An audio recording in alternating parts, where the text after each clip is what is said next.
Varjak by S.F. Said and illustrated by Dave McKean. Chapter 13. Varjak's head hung low. He could hear more monsters in the distance coming closer. He couldn't face looking at them. What was the point? He knew now that they'd never stop and help him, not in a million years. He'd failed to do the one and only thing he'd ever been trusted with.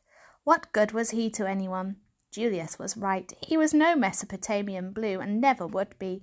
He was an insect. Worse than an insect. He was a disgrace to the name of Jalal. He'd failed. Varjak glanced up at the hill, far away on the other side of the park. There was no way he could go back there, not without a dog. That meant he might never see his home again. The kitchen full of china bowls, the Contessa's red velvet armchair, even the new toy mouse, never again.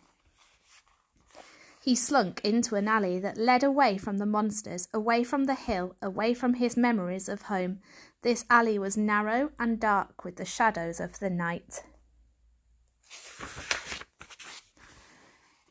It was empty, except for a swarm of black plastic rubbish bags, so full that they'd split open.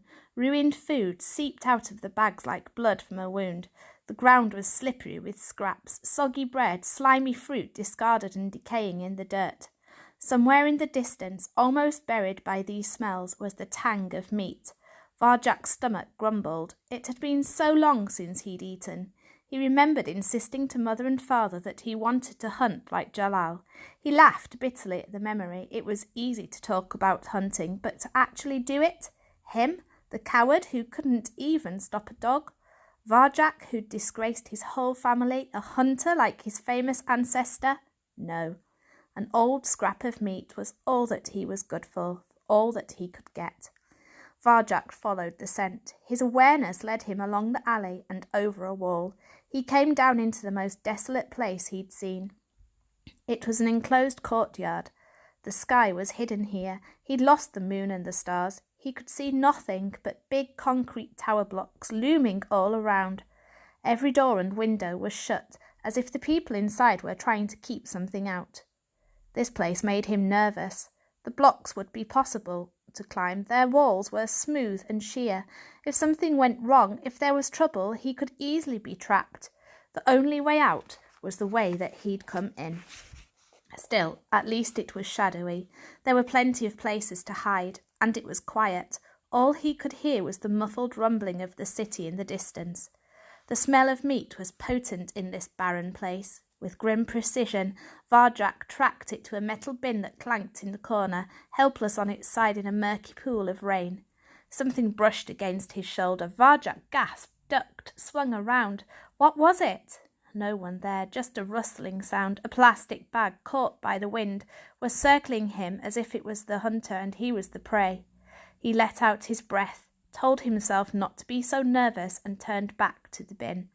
The smell of meat wasn't quite so nice close up. It was rancid, rotten, and that's why he'd picked it up from so far away.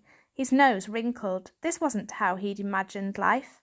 Outside, if only he could have a bowl of the gentleman's caviar now.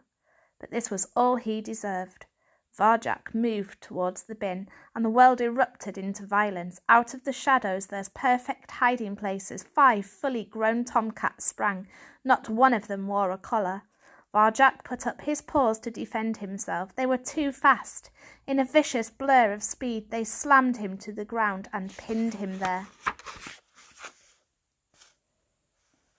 The biggest, a massive, muscly ginger tom, towered over him. It ripped his cheek with claws as sharp and as white as lightning. Varjak howled with pain.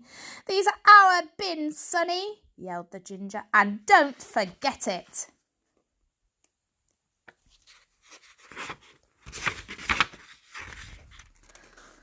Varjak wrenched a paw free and lashed back. He caught the ginger full in the face. It didn't budge, didn't even flinch. It just opened its jaws and spat at him. The other cats poured down on him, a deadly rain of claws and teeth. Varjak screamed in agony. "What do you know about the vanishings?" demanded the ginger. It was as big as the gentleman's cats. "What vanishings?" gasped Varjak. "Don't pretend." Claws raked across Varjak's side. Bony paws pummeled his head.